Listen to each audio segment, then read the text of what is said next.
Hello friends, this is Bhavna here. Welcome to let's crack. तो आज की वीडियो में हम डिस्कस करेंगे प्रीवियस ईयर क्वेश्चन, ठीक है, जो ऑनलाइन एग्जाम हुआ था दिसंबर जनवरी में, उसी की सीरीज चली हुई है, उसी को ही कंटिन्यू करेंगे। क्वेश्चन नंबर फर्स्ट है, dyscalculia is primarily associate with difficulty in. Dyscalculia जो इम्पेयरमेंट होता है, इसके अंदर बच्चे को क्या डिफिकल्टी आती है? Option number A, reading the text यानी पाठ पढ़ने में। Option number B, performing mathematical calculations. Option number C, critical thinking. Option number D, communication skills. Dyscalculia के अंदर बच्चे को कैलकुलेशंस करने में दिक्कत आती है, जैसा कि इससे शो भी हो रहा है। इसके अंदर कैलकुलिया जो वर्ड है, इससे देख के समझ सकते हैं कि बच्चे को डिसकैलकुलिया में कैलकुलेशंस करने में दिक्कत होती है। तो ऑप्शन नंबर बी हमारा करेक्ट होगा, ठीक है। बच्चे को कैलकुलेशंस में प्रॉब्लम होती है डिसकैलकुलिया के अंदर। Reading the text, option number ए जो था, ये डिसलेक्सिया के अंदर आता है, यानी जब बच्चे को डिसलेक्सिया होता है तो उसे पढ़ने में प्रॉब्लम आती है, ठीक है। क्रिटिकल थिंकिंग जैसी कोई बात नहीं है। कम्युनिकेशन स्किल्स, बच्चे को जब अफेजिया हो जाता है तो उसे कम्युनिकेशन स्किल्स में दिक्कत आती है, ठीक है। तो ऑप्शन नंबर बी हमारा राइट होगा। डिसकैलकुलिया यानी उसे मैथमेटिकल कैलकुलेशंस में प्रॉब्लम हो रही है। Question number second, inclusive education helps in meeting the needs of. समावेशी शिक्षा निम्नलिखित में से किसकी जरूरतों को पूरा करने में मदद करती है? Option number A, each and every student. Option number B, student from minorities religious only, केवल धार्मिक अल्पसंख्यक के विद्यार्थियों को। स्टूडेंट विद डिसेबिलिटीज ओनली, जो डिसेबल्ड बच्चे हैं उन्हीं के लिए। Student with giftedness only, giftedness बच्चों के लिए। तो इंक्लूसिव एजुकेशन बेसिकली होता क्या है? Education for all. Education for all यानी सभी बच्चों के लिए सेम एजुकेशन, चाहे वो डिसेबल्ड है, चाहे वो गिफ्टेड है, चाहे वो किसी भी रिलीजियस से बिलोंग करता है। तो ऑप्शन नंबर ए हमारा करेक्ट होगा, ईच एंड एवरी स्टूडेंट। समावेशी शिक्षा सभी बच्चों को एक ही क्लास में बैठ के पढ़ाते हैं, चाहे वो बच्चा डिसेबल्ड हो, चाहे गिफ्टेड हो, चाहे वो किसी भी रिलीजियस से बिलोंग करता हो, किसी भी एनवायरमेंट से बिलोंग करता हो, ठीक है। ऑप्शन नंबर ए हमारा करेक्ट होगा, each and every student. Question number 3, sex is a dash while gender is dash. Option number A, biological, socially constructed. Option number B, socially constructed and biological. Option number C, cultural and social. Option number D, social and cultural. तो basically sex हमारा है क्या? Sex हमारा biologically constructed है, यानी ये हमारा natural है, जबकि हमारा जेंडर जो है वो समाज के द्वारा निर्मित किया हुआ है, यानी सोशल कंस्ट्रक्टेड है। सोशल कंस्ट्रक्टेड है, समाज के द्वारा बनाया गया है कि ये काम लड़के करेंगे, ये काम लड़कियां करेंगी। तो हमारा जो जेंडर है वो सोशल कंस्ट्रक्टेड है। तो option number A is correct, biologically and socially constructed. Sex is biologically constructed while gender is social constructed. इस तरह के क्वेश्चन बहुत रिपीट होते हैं सीटेट में। Question number 4, in a child centred education the teacher. बाल केंद्रित शिक्षा में शिक्षक की क्या भूमिका है? Gives direction while the learners follow blindly. Teachers direction देगा और बच्चा आंख बंद करके उसे फॉलो करेगा, ठीक है। Option number B, understand the child and the process of learning in a socio constructivist manner. बच्चे को समझा जाएगा, उसकी जो लर्निंग है उसमें सोशियो कंस्ट्रक्टिविस्ट मैनर को फॉलो किया जाएगा। Sets a rigid and a standard curriculum, यानी रिजिड और स्टैंडर्ड करिकुलम को सेट करेंगे। असेसमेंट करेंगे और बच्चे को रैंक देंगे, ठीक है।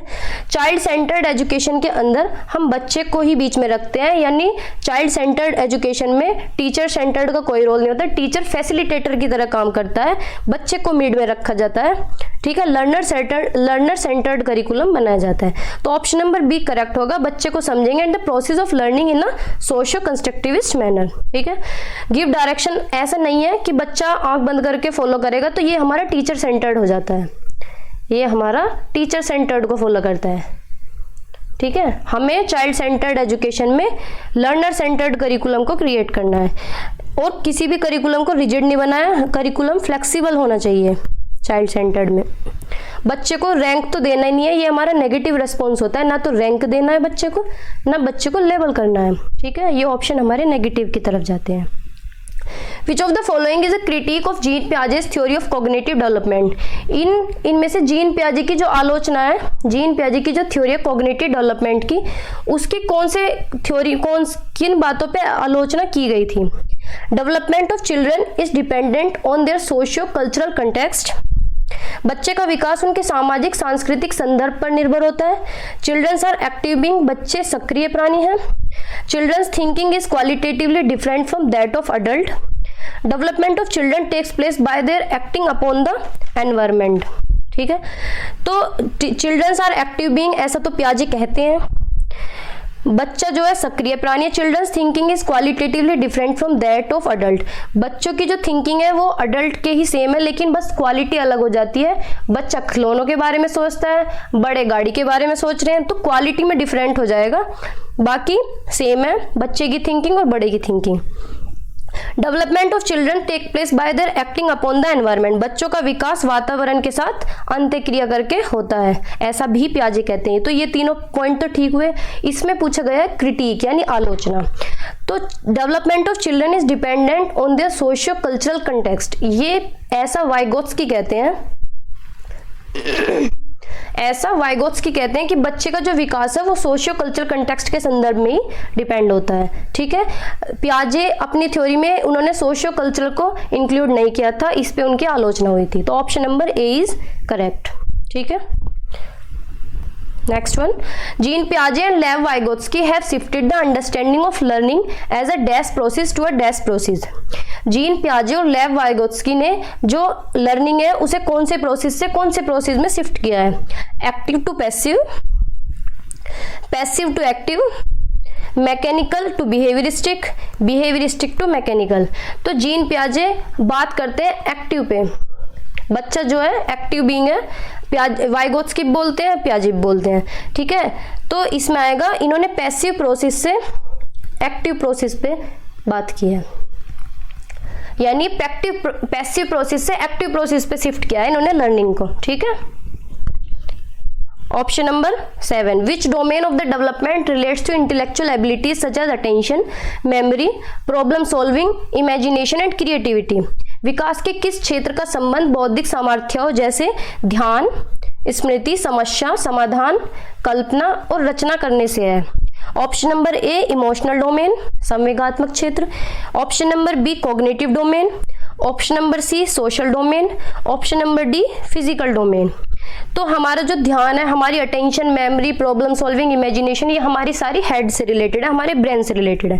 तो ऑप्शन नंबर बी करेक्ट होगा, कॉग्निटिव डोमेन। कॉग्निटिव डोमेन के अंदर हमारे थिंकिंग एस्पेक्ट्स आ जाते हैं, हमारे थिंकिंग एस्पेक्ट्स आ जाते हैं, यानी हमारा परसेप्शन, हमारी imagination, problem solving, memory, attention. Emotional domain के अंदर आते हैं हमारे डोमेन्स, इमोशन डोमेन्स यानी हैप्पी, खुश होना, फियर, तो ये हमारे इमोशनल डोमेन के अंदर आ जाते हैं। ऐसा तो इसमें कुछ नहीं दिया गया। सोशल डोमेन के अंदर आ जाते हैं हमारे समाज से रिलेटेड। फिजिकल डोमेन के अंदर आ जाते हैं हमारे फिजिकली। ठीक है, ऑप्शन नंबर बी इसका करेक्ट ऑप्शन होगा, कॉग्निटिव डोमेन, जिसके अंदर attention, memory, problem solving, imagination and creativity होगा। ठीक है, option number B is correct. Question number 8, development of children is a result of. बच्चे का विकास इनमें से किसका परिणाम है। Option number A only heredity, केवल आनुवंशिकता का। ओनली एनवायरनमेंट, केवल वातावरण का। Option number C schooling and education, विद्यालय और शिक्षा का। Option number D interaction between heredity and environment. तो बेसिकली डेवलपमेंट होता क्या है, हेरिडिटी इनटू एनवायरनमेंट। हेरिडिटी और एनवायरनमेंट का जितना रोल होता है उसे मिला के विकास होता है बच्चे का। बच्चे का विकास क्या होता है, हेरिडिटी इनटू एनवायरनमेंट। ठीक है, तो ऑप्शन नंबर डी करेक्ट होगा, interaction between heredity and environment. जितना रोल हेरिडिटी का होता है डेवलपमेंट में, उतना ही रोल एनवायरनमेंट का होता है। तो इसके अंदर स्कूलिंग आ जाएगा, एजुकेशन भी यहीं आ जाएगा। ना तो खाली हेरिडिटी हो सकता है, ना खाली एनवायरनमेंट हो सकता, दोनों को मर्ज करके, दोनों का इंटरेक्शन करके बच्चे का डेवलपमेंट होता है। तो option number D is right, interaction between heredity and environment. Development क्या होता है, heredity into environment. Question number 9, which of these is not primary agent of socialisation. सामाजिकरण का प्राथमिक कारक नहीं है। ऑप्शन नंबर ए फैमिली, परिवार। ऑप्शन नंबर बी नाइबरहुड, आस पड़ोस। ऑप्शन नंबर सी पीयर्स, समकक्षी यानी हमारे दोस्त। Option number D government. तो बच्चे के एजेंट जो है सोशलाइजेशन के, वो फैमिली भी है, आस पड़ोस से भी उसका सामाजिकरण होता है, उसके दोस्तों से भी उसका सामाजिकरण होता है, लेकिन गवर्नमेंट का प्राइमरी एजेंट में कोई रोल नहीं है। और फैमिली सबसे मेन सोशलाइजेशन होता है, ये प्राइमरी एजेंट का सबसे मेन सोशलाइजेशन। फैमिली को मिनिएचर वर्जन ऑफ सोसाइटी भी बोला गया है, miniature version of society, miniature version of society. Family क्या है? Miniature version of society. ठीक है, तो इसमें से कौन सा नहीं होगा? Government. Option number D is correct. बाकी फैमिली, नेबरहुड और पीयर्स हमारे एजेंट ऑफ सोशलाइजेशन है। Question number 10, Sana learn to hold a glass and a bottle before she could hold a pen or button her shirt. This example indicates that सना ने अपने कमीज का button बंद करने व कलम पकड़ने से पहले बोतल पकड़ना सीख लिया। तो यह उदाहरण किसकी ओर संकेत करता है? Option number A, development is यूनिडायमेंशनल।